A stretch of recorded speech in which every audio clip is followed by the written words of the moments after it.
but they weren't aware because they weren't told of the partial and temporary nature of vaccine-acquired immunity. And so they're going around with a false sense of security when really they either need to find some way to protect themselves from the measles virus, whether that be a vaccine, whether that be home prophylaxis, whether that be some supplementation, but they are at risk and they don't know it. Your organization has achieved a significant dent in vaccine mandates. We didn't do the science. We didn't do the clinical trials. We didn't do the post safety. But one thing we know it's rare. Very excited to introduce our two speakers who are going to be talking tonight. This is a little bit of a unique event because we have some...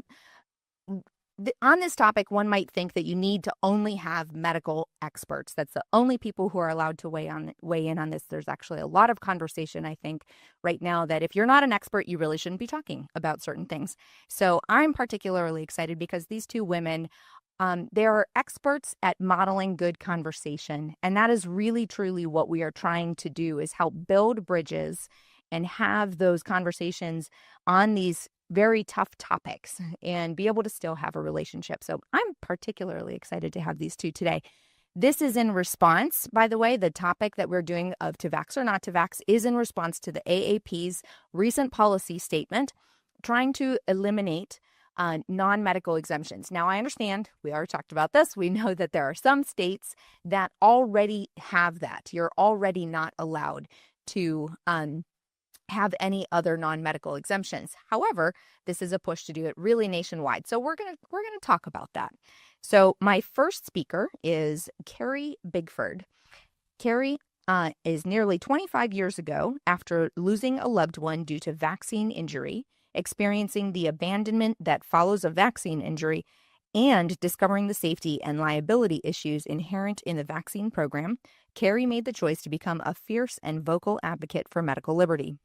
Since that decision, Carrie has volunteered for multiple medical liberty organizations in 3 different states, mainly focusing on legislative advocacy and community outreach. As a trained mental health professional with a thriving private practice, Carrie never imagined that she would become a paid advocate, but fate had other plans when inspiration struck for her while volunteering with Texans for Vaccine Choice in 2021.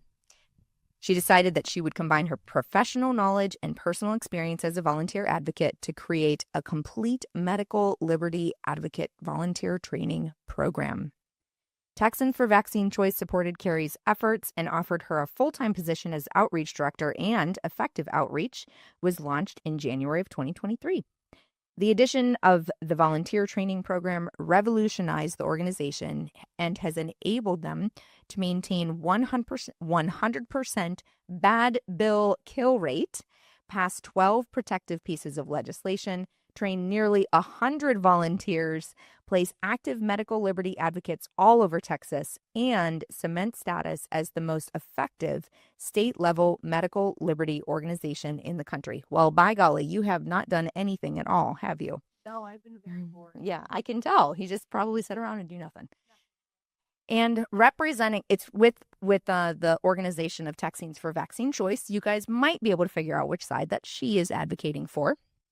And I'm particularly excited as well because I've been starting to work closely with our other speaker, who is from the Braver Angels organization.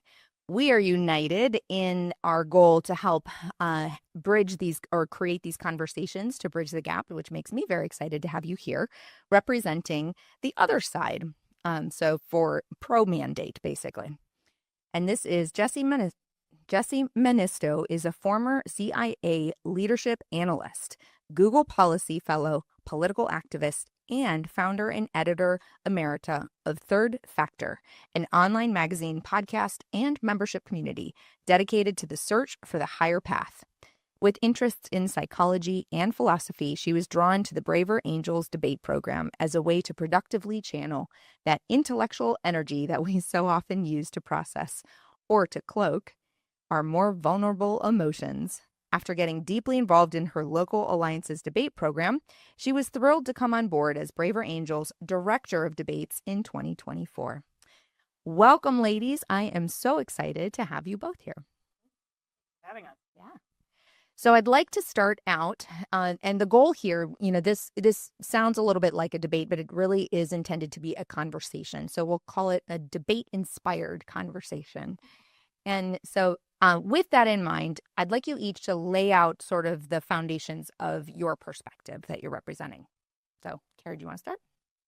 Yes, I'm representing the perspective of no government mandates. My main basis for that is that currently the vaccine recipient themselves is the sole guarantor of all legal, financial, and physical risk inherent in the vaccination process. And so your only protection against the risk inherent in being a vaccine recipient is your ability to say yes or no, free of coercion. And if we remove that ability to say yes or no, and employ coercion as a mandate is a coercive tool, then that individual no longer has a choice. And they are forced to accept all of the inherent risk as a vaccine recipient, regardless of what that risk entails. All right. Would you like to put out your perspective? Thank you. Sure. So let me be perfectly honest. I am not entirely sure what I think about this issue, because let me be the first person to say that if I believed that vaccines were unsafe and the government told me that I had to vaccinate my children, I would be the first person to get put in jail, fight, say absolutely not. So I have a great deal of respect for where Carrie is coming from and for the fact that we need to have this conversation. That being said, I'm here today to represent the pro-mandate view. I am not a medical doctor. Carrie's going to mop the floor with me when it comes to understanding the issue. But what I do, But I am not a medical doctor either. and yet you've done your research, as they say. You have a lot of information. I don't. But what I do have is I work as Missy was saying, I work as the director of debates for Braver Angels. So I've heard experts in public health on both sides of this issue, because experts in public health are not united on this. I understand that. But I've heard plenty of people saying, okay, well, how do I even refute this? There's so much misinformation out there. My goodness, like, why don't you trust us? And so for me, the really interesting question is, there's expertise out there, but why are we even having this conversation if that's the case? And so I am here as someone who is humble in the face of something I don't understand, but I trust doctors. Carrie and I were chatting. She has a lot of information. It's counter to what doctors that I trust are telling me. How do I make sense of this? How do you make sense of this? Why are we in this position where we lack trust? And so I will say, representing the pro-mandate view, even though what I said about fighting the government if they tried to make me put children in danger, I would have to do that. I also understand the argument is that vaccines are a particular thing. We need herd immunity. If we don't vaccinate, then the people who suffer are people like, the immunocompromised, that sort of thing. We need the herd immunity. I am here thinking both of a woman who came to a debate we did at Braver Angels in February. Resolved, America needs the changes that President Trump and his administration promise. That covers a lot of ground, right? And all of our positions they're not House positions. We take equal speeches in the affirmative and the negative, for and against our resolutions. So just so happened to be this one was framed in the pro-President Trump stance. And a woman stood up to speak in the affirmative. And she had the oxygen tube, right? Yeah. Because she said this came from a vaccine injury. And it was the very first time she had ever felt heard, that anyone cared, that this room full of people who were pro-vaccine wanted to hear what she had to say. And I am here hoping that I will learn something about why people don't trust their doctors. Hey, my doctor's written me off a lot. So I'm starting from that place, like, hey, can you listen to me? Can you listen to what I've dealt with? But the other side, and the side that I am here to advocate for, because there isn't anyone else here to do it, and that speaks to the fact, like, if you're a medical doctor and you disagree with what I'm saying, or you're for this side, come to the next Moms for Liberty event. Come talk to them. We got to be talking across the aisles here. But I am thinking of another friend of mine who had she had twin children, and one of them died of the flu. And she said, if only people around me had vaccinated against the flu, maybe my child would still have been here. And I don't know which of those sides is true. So I'm not going to be able to make the case for the science, but I am going to try to represent what I'm hearing from that other side that, unfortunately, because of the state of our politics, isn't in the room here today. And I'll do the best I can. Well, thank you for that. And I also wanted to lay out that you're not the only one. So I'm sitting here as moderator, and yes, we did invite a number of people. And unfortunately, nope, they did not. They were very happy to make statements, not on camera, not in front of, not willing to have the conversation here. So that's fine. I do have some devil's advocate questions that I might ask and pose. So I'm excited to get into it. Now, you brought up a couple of really interesting things right off the bat there. I heard herd immunity. That, to me, I think is probably one of the biggest arguments that I would say is the reason why people insist that we need to get this. So why don't we start with you, Carrie, and you can explain why shouldn't we? Because after all, it is for the public health, right? It's for the public benefit that we should all vaccinate. So herd immunity was originally used to describe naturally acquired immunity, which is totally different than vaccine-acquired immunity. Vaccine-acquired immunity is a valid type of immunity, but it is a partial and temporary type of immunity versus the robust and durable body-wide immune response that you have in herd immunity. Part of the vaccine marketing campaign was to co-opt the herd immunity phrase and ascribe it to vaccination. But there are some serious limitations to having vaccine-acquired herd immunity. One, there is a particular portion of the population who was considered a non-responder, which means they will never mount an immune response no matter how many times you vaccinate them. So that's an issue. You can vaccinate 100% of the people, but maybe only 90% will ever have protection no matter how many times you vaccinate them. The other issue is the temporary nature of vaccine-acquired immunity. It is very different clinically than the natural acquired immunity. And when you look at someone who's been vaccinated, there's no way to know if they're actually vaccine protected. And we don't actually do titers on a regular basis to determine how many people in the population still have their vaccine-acquired immunity due to this temporary and partial nature of vaccine-acquired immunity, which is very different than the robust, durable, long-lasting herd immunity that is naturally acquired. That is very interesting, I think, because I don't know that people necessarily understand.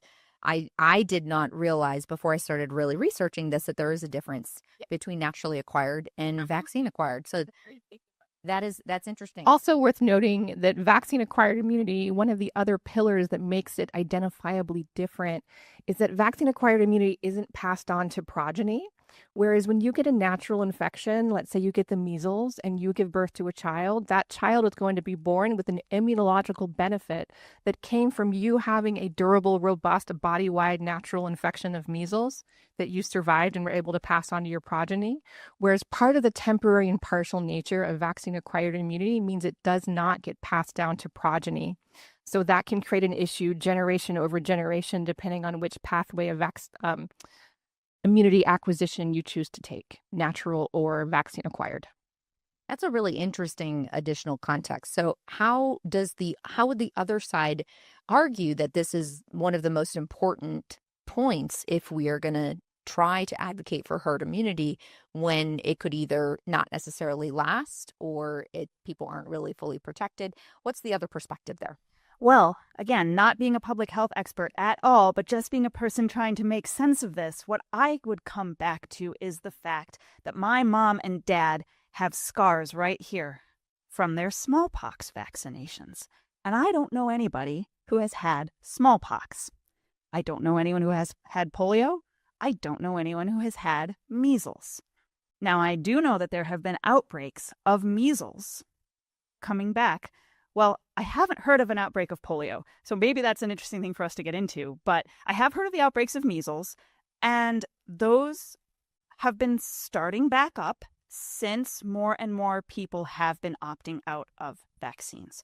So that's what has me really concerned.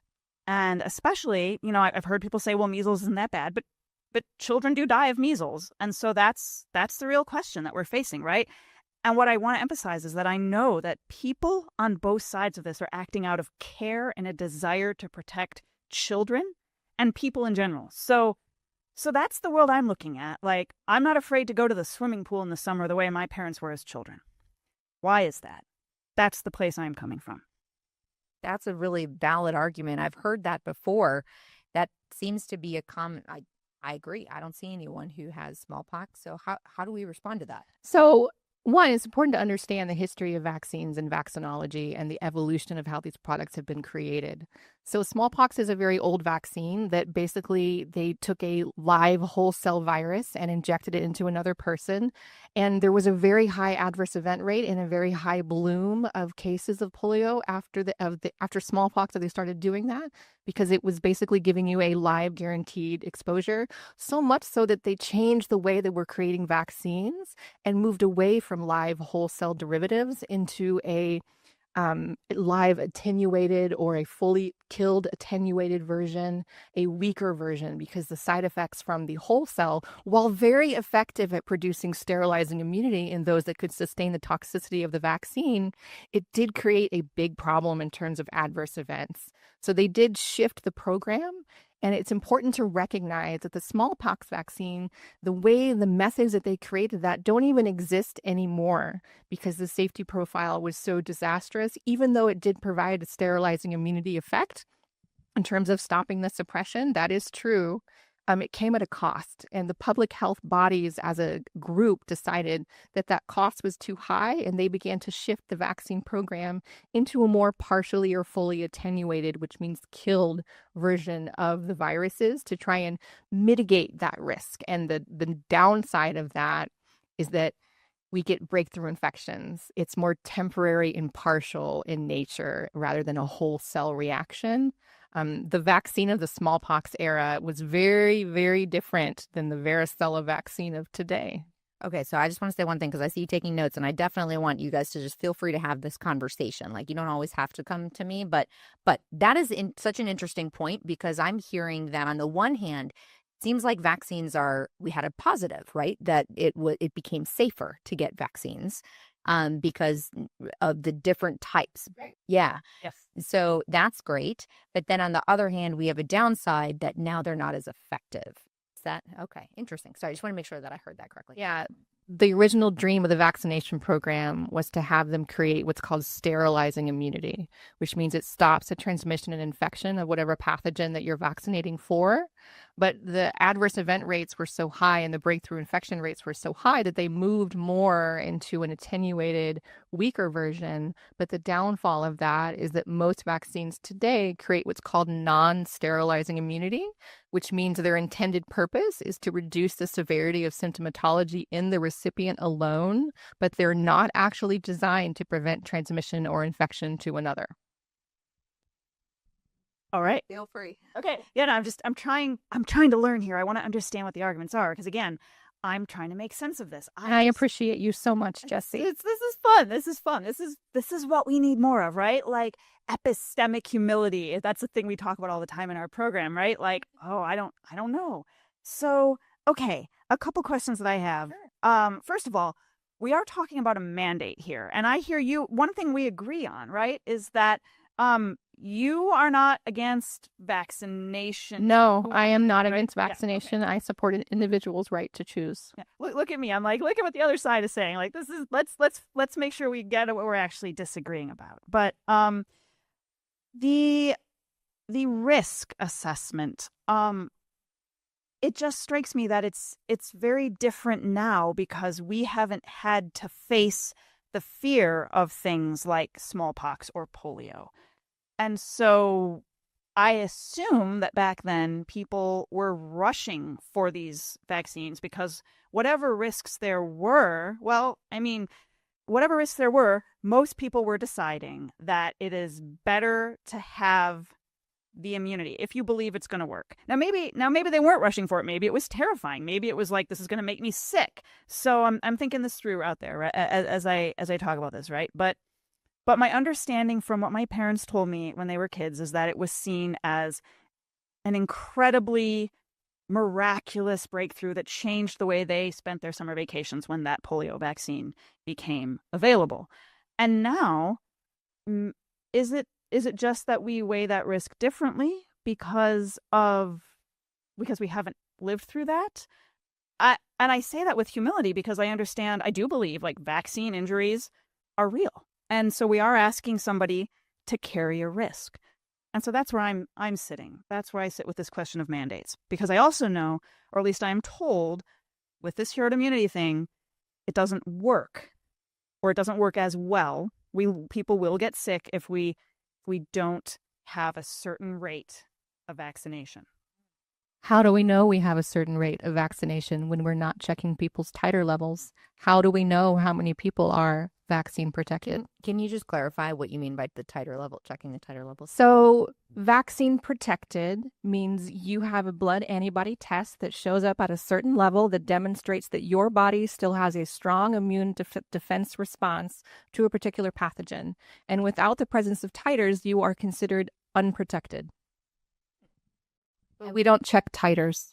And I don't even know what would that even be a manageable thing that we could do? Is that something, how would we maintain it?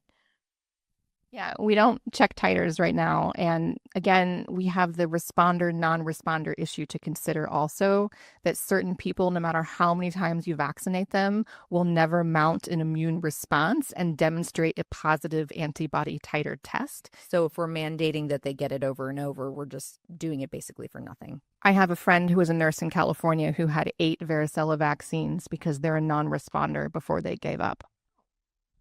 She never, ever did mount an immune response. Did you have anything else? Sure. I mean, okay, so that actually kind of scares me a little bit because now I'm like, well, crap, am I a non-responder? Am I going to get measles if not enough people are vaccinated with the MMR vaccine? Because that is a thing that I'm seeing bubble up in various communities. And so then you see, like I tried to do some research, so I didn't come in here like totally not knowing what I'm talking to. I've talked to a lot of doctors and we've debated this sort of thing. The idea that mandates get voted in when there's a measles outbreak. Because I mean, and I really respect that because I think that people, I mean, I respect what you say about a fear mechanism because fear motivates people. But is this fear not legitimate? I think as we look especially at measles is a great example, and I'm so glad that you brought it up. One, because the measles component of the MMR does produce a good, strong sterilizing immunity effect. Not so much the mumps or the rubella portion, but the measles portion does have good epidemiological benefit that shows that it does prevent the transmission and infection of measles. But as we look at measles as a whole, the thing to consider that's different is that people who were born 1965 and earlier, they're not given a measles vaccine because everybody born before then is assumed to have had measles because it is such an infectious disease. And as those people are dying off, all we have left are the people like me who were vaccinated for it, whose vaccine-acquired immunity has worn off long ago. And so we've been living in this world where we're under this hypothetical threshold of threat for decades, and yet we've had pretty stable, incidences. We've had a few outbreaks of things, but we have outbreaks of infectious disease all the time for things that we don't vaccinate for. So I think with measles in particular, driving some of the outbreaks that you see is people who's maybe thought they were protected because they got the vaccines however long ago, but they weren't aware because they weren't told of the partial and temporary nature of vaccine-acquired immunity. And so they're going around with a false sense of security when really they either need to find some way to protect themselves from the measles virus, whether that be a vaccine, whether that be home prophylaxis, whether that be supplementation, but they are at risk and they don't know it. So I'm curious too. You made a comment about could I catch it from someone if I have not mounted an immunity? That's a great question. But what I understand though, it sounds like you were saying that not all vaccines actually prevent transmission. Yes, many of them are designed to just reduce symptomatology in the recipient alone. They're not designed to prevent spread or transmission. So that to me sounds like, would it even matter? Is just if your concern is, there's these people who don't have they didn't get vaccinated. But if the vaccine is not intended to prevent transmission, is that fear founded? Does that fear have any grounding? Does that make sense? The fear of getting infected by someone who's not vaccinated. Well, I mean, again, someone who isn't vaccinated doesn't have that disease. And if they had that disease, they would be symptomatic and more likely to be cloistered and not circulating in society. The greater risk for a vaccine that produces non-sterilizing immunity, meaning it doesn't prevent transmission or infection, it's only designed to reduce the symptomatology in the recipient alone, is that it can create an asymptomatic spreader situation where, like, pertussis is a great example of this, okay? The pertussis component of the DTaP and the Tdap is not at all designed to prevent transmission or infection of the pertussis bacteria at all. It is designed to reduce symptomatology in the recipient.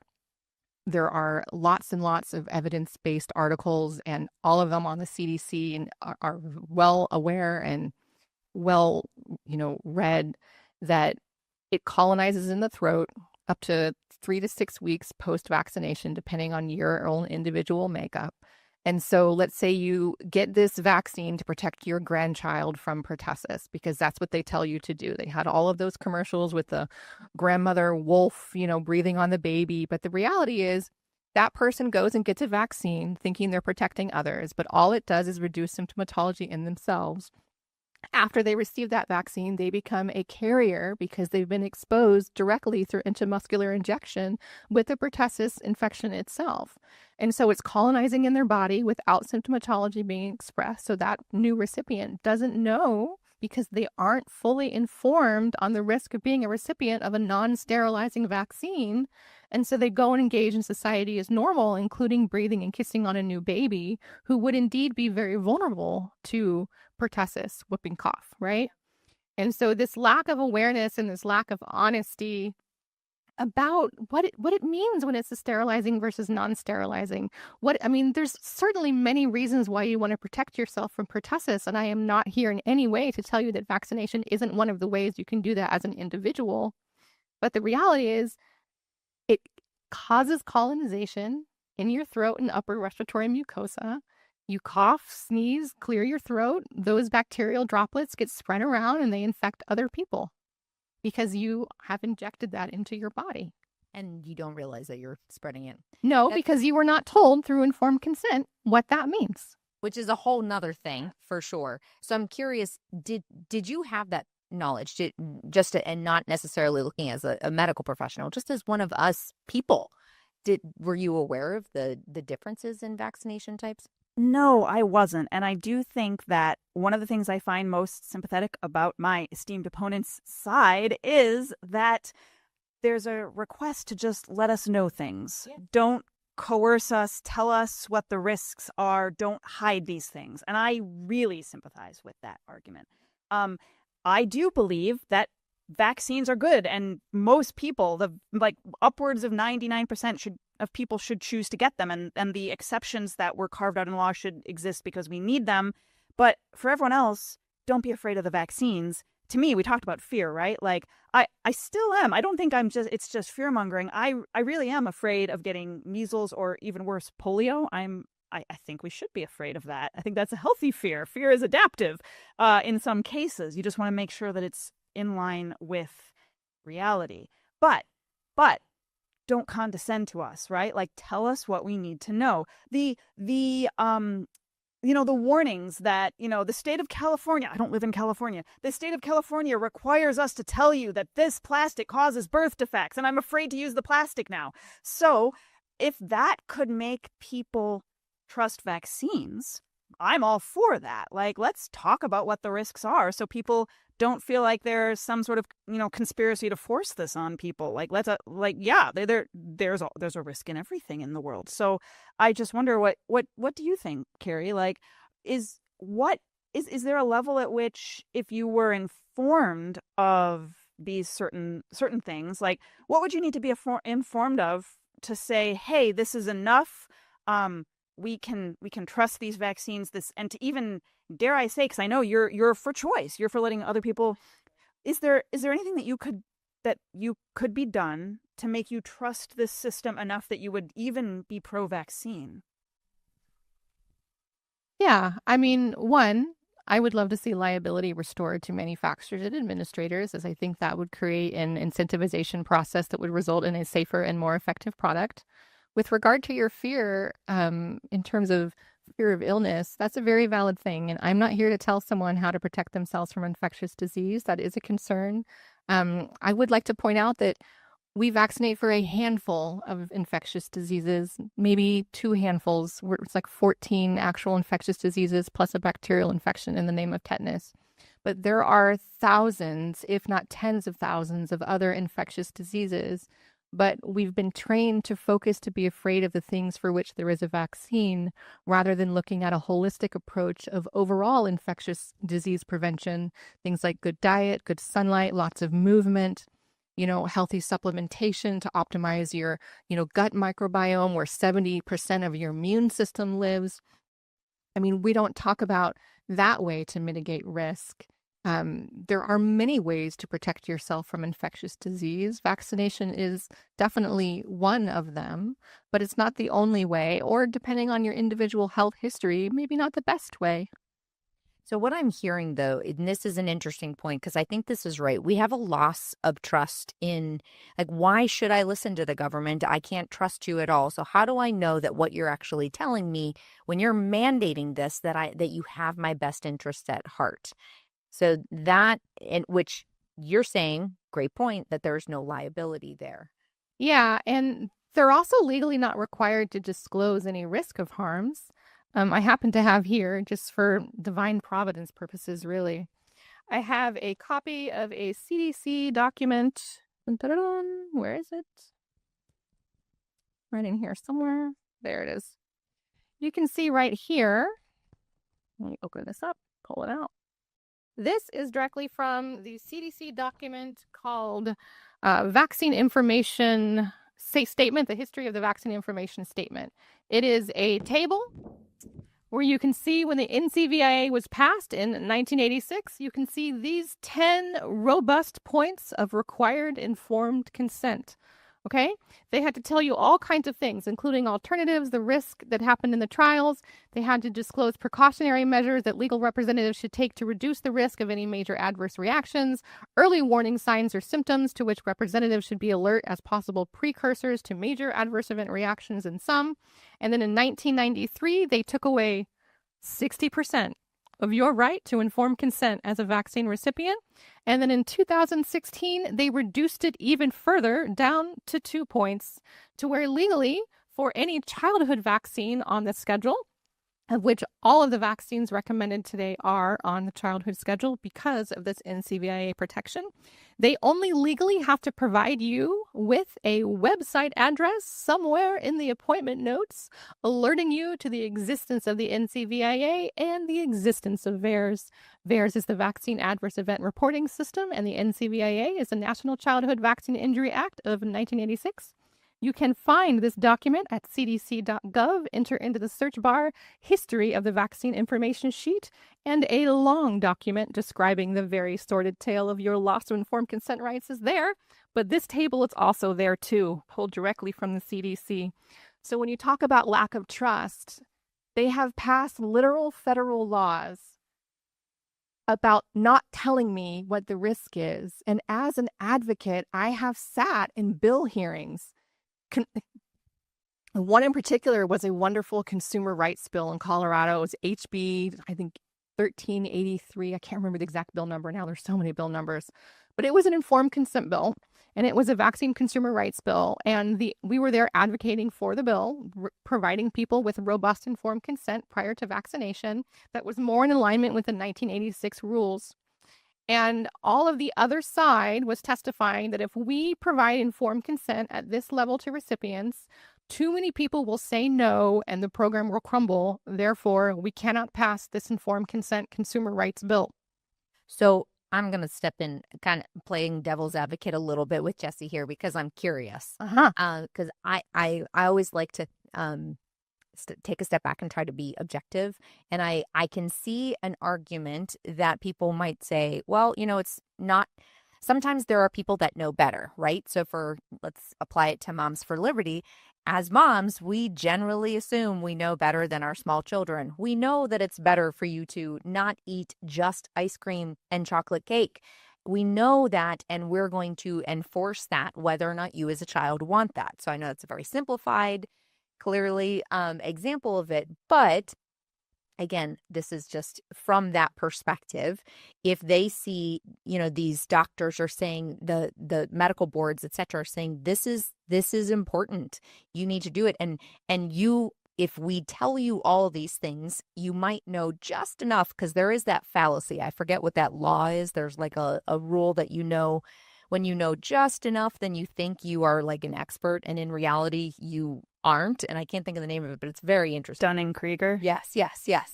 And that's a real thing. So people will think that they know better and actually put themselves at risk when they ought to be doing something that the experts know. So there's the argument. My response to that is, if they're so safe and so effective and they know so much better for us, they should own the liability.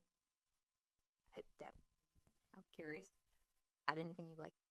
I can't disagree with that, actually. Those, I think, are some of the most compelling arguments. I don't know the facts, right? Like, so I'm listening to some doctors who might argue that. I don't know. I can't refute that. But if that is true, and you are also a sincere person who cares about people, so like, I'm ready to believe that, because I know there are malevolent actors out there. There are people who just want to coerce us because they don't trust us. And that, to those on my side, I would say that I think is the greatest threat to this project of vaccination that I believe has radically transformed public health in our country.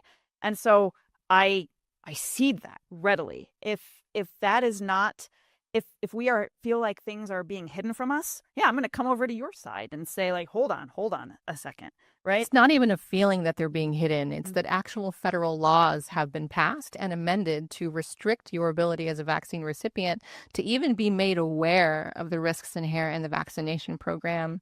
And I didn't mean to say feeling. I take that back. And the recipient owns 100% of the legal, physical, and financial risk. And if they're not told the scope of that risk, how can anyone in good conscience accept the risk that they haven't qualified, right? That they haven't explained to them. So all they're being told is that they're safe and effective.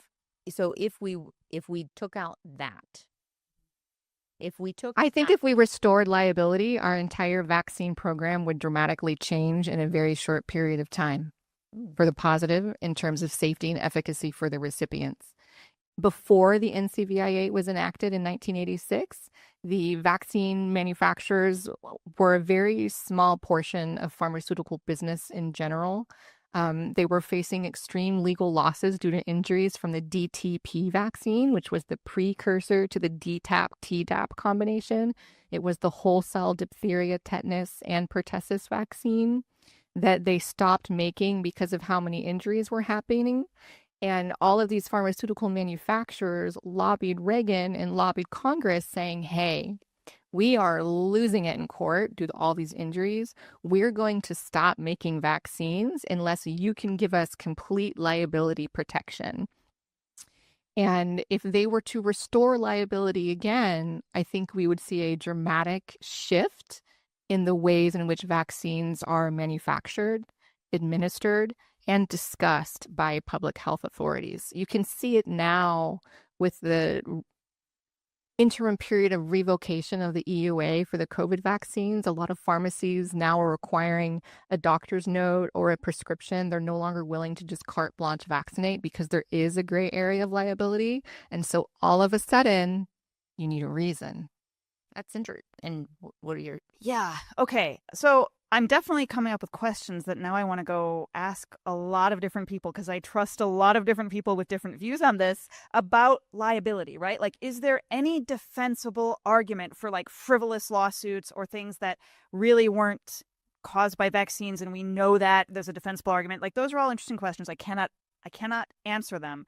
And yet I'm very sympathetic to this. Like if maybe we could just solve this right here, right now on this Mom for Liberty panel, we come up with this, we're going to hold people liable. We're going to prove that we believe in these vaccines. That would be great.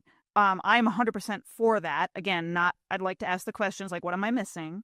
But here's what I'm afraid of, that the very understandable anger at these institutions, the erosion of trust, which makes total sense to me. I have also lost trust in them. This is not me trying to condescend about that, right? Like I'm there on a lot of issues with professional organizations caving to activists, making unwise decisions. Like I also am skeptical of a lot of these things. So even when I'm not skeptical of this, I can see why someone would be.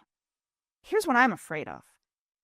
What if we're talking about fears. What if the concerns about vaccines go so far that the Secretary, Robert F. Kennedy Jr., there's a petition out there for him, and I believe he supports this, to ban the polio vaccine.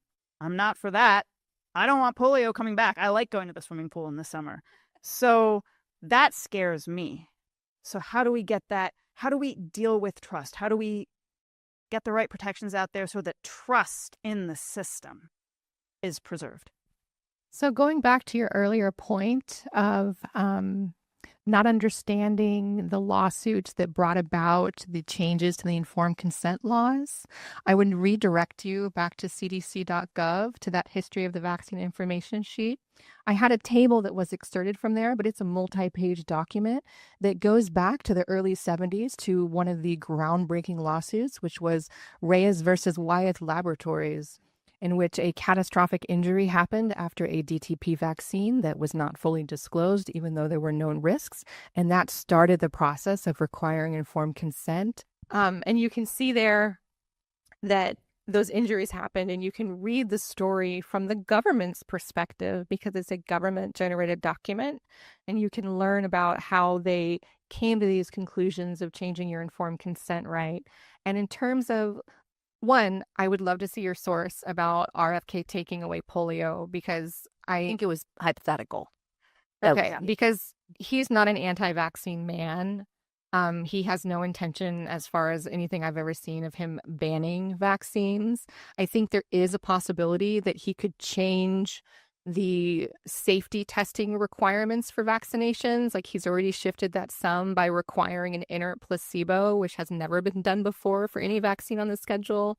And he's also indicated that he's going to make moves to have the vaccine safety protocols for trials mirror those of pharmaceutical drugs. Right now, there's a huge disconnect between being a biologic trial and being a pharmaceutical drug trial that doesn't benefit the recipient. But I think through those processes of increased liability and increased safety and efficacy requirements, that there may be some vaccines that won't meet those standards, and we'll have to deal with the emotional fallout from that. And maybe a new system of homeoprophylaxis, or maybe some of his MAHA initiatives of overall health improvements and immune system optimization will come in to fill in the void. But I don't see him banning it, but I definitely do see him making those standards more in alignment with other pharmaceutical products, and that maybe some of those vaccines won't meet those standards.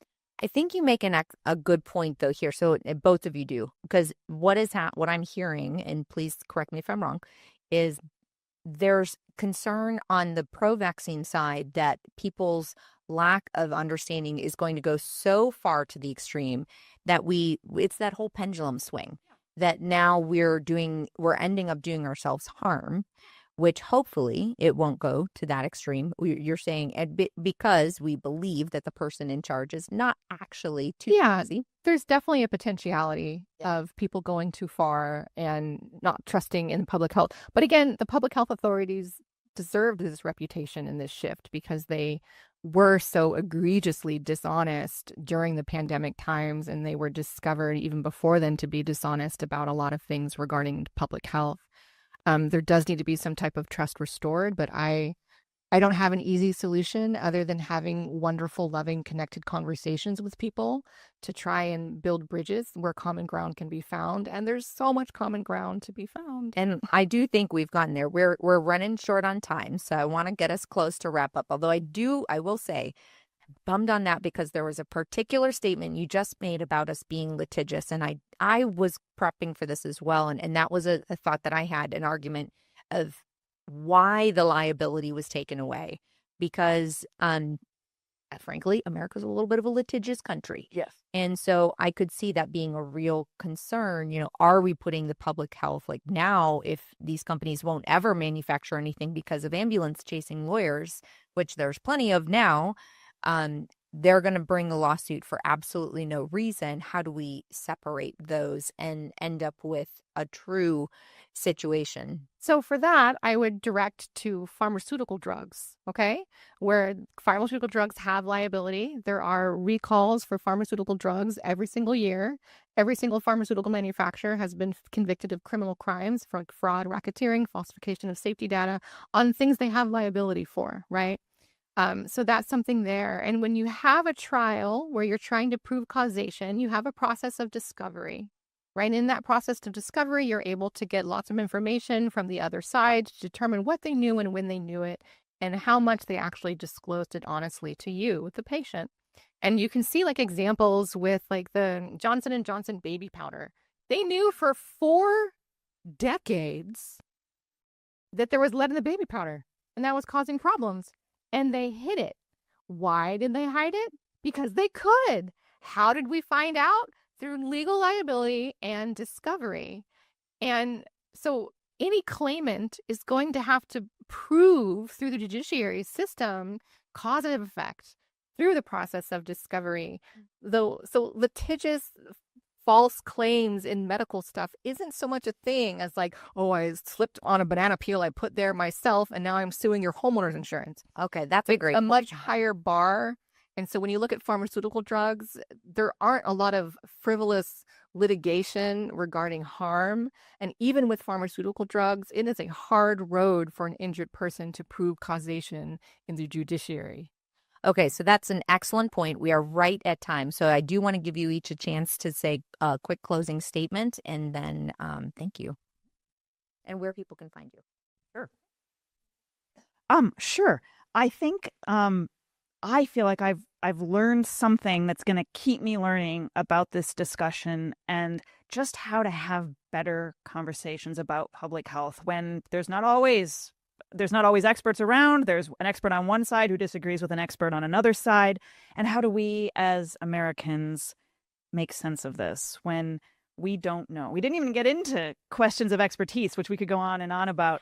There's so much we could say. But yeah, my closing statement is I see a tension here that I want us to think about very carefully.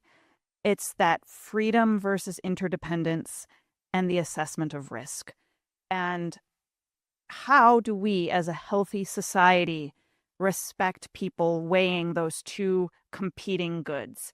Freedom to do what we think is right for ourselves, but also the fact that our choices necessarily impact others, which is the core question of this issue. And I believe this first step is to at least talk to each other about it. That's what we do at Braver Angels. I'm going to be up in Philadelphia as we record this. It will be tomorrow, but it will be on YouTube by the time. I think both of these events will go on YouTube. There's an epidemiologist from Temple University, Dr. Maciek Boni, talking to David Zweig with our facilitator, Wilk Wilkinson, who is friends with both Francis Collins and Jay Bhattacharya. So we're really interested in this with our Truth and Trust project. We really want to hear from people, vaccine injured, people who believe their children died because of other people's lack of vaccines. These are all real things that people are experiencing in this country. And I'm grateful to anyone who's willing to have a conversation about it. I agree. At Texans for Vaccine Choice, we fight for 3 main things, tirelessly, without ceasing. We fight for your right to informed consent, your right to understand why you want to say yes or why you want to say no. We fight for your right to have a choice to say yes or no, free of government coercion. And then above all, we fight for your right to medical privacy. Whatever choice you make, I want that choice to be private and not up for public display or discussion. During the pandemic, we saw a breach of all of that. No informed consent, completely blank inserts. We saw silence and fear of people not being able to connect and talk about it. We saw having to show your vaccine status, your personal private medical information, to go to Walmart or get a job or leave the house to get groceries. Huge, egregious overreaches by the state, which is why mandates are so bad for society, period. And outreach, I agree with Jesse. I could not agree anymore. The importance of having the conversation. At TFVC, we spend so much time teaching our advocates ways to have this discussion in a loving and productive and connective way. And outreach is a skill. It's a skill that you're not born with, but you can learn. And if you want to learn more about how to have loving, connected, and productive conversations about a tricky topic like this, you can learn more at TexansForVaccineChoice.com. I am always happy to help, no matter what state you live in, no matter what situation you have, to help you reach out with love and talk to someone else about this. Well, thank you both ladies very much. I really appreciate you coming and modeling what it's like to have a conversation either with an expert or with someone who might know more, but hey, you still have questions, because we're allowed, even if we're not medical experts, we're allowed to have these questions. And he can read. We can read. We can watch YouTube.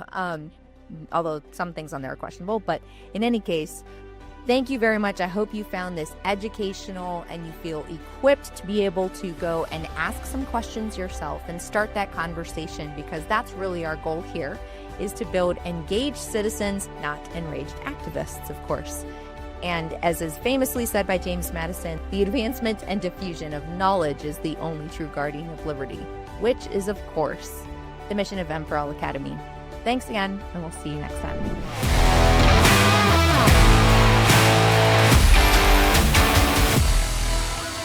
Thank you for listening to the Shot Callers podcast. Please, if you found value in this content, rate us and share the podcast with a friend.